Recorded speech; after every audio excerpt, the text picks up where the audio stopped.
il y a un intrus dans notre logiciel démocratique, c'est le temps long. Et le temps long ne se gère pas comme le temps court. Et donc, oui, il faut de la méthode. Oui, il faut des outils d'évaluation. Et puis, je dirais aussi, j'ai pu l'observer un tout petit peu quand même pendant mon bref passage,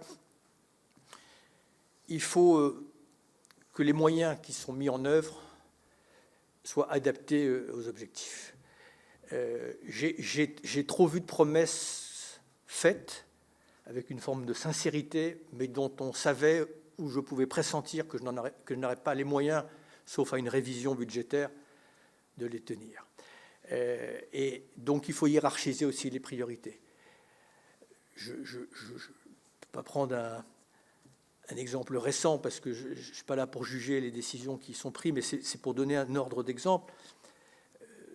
Le gouvernement, dans la hausse du prix de l'énergie récemment, a pris une mesure, je crois que c'est 45 milliards d'euros pour mettre en place le bouclier tarifaire.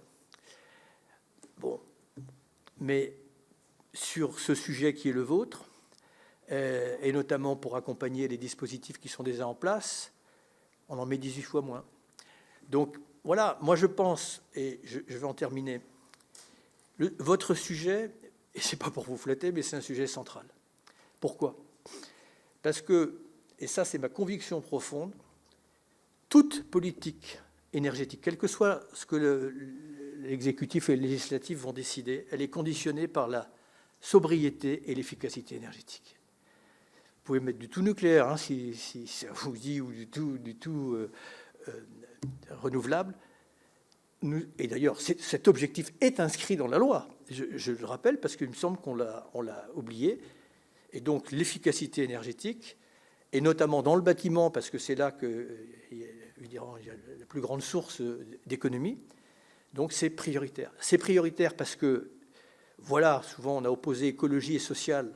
Là, je vais vous dire, effectivement, c'est une mesure sociale parce qu'on découvre, pas vous, mais on a découvert un peu tard la précarité énergétique, elle est de pire en pire, notamment avec cette envolée des prix. Et troisièmement, on sait que le bâtiment rentre pour... on est 44% dans la consommation d'énergie primaire et 27% dans la production des gaz à effet de serre. Donc on est vraiment au cœur d'une problématique qui a sa raison d'être et sur lequel, à mon avis, il faut pas baisser la garde, au contraire.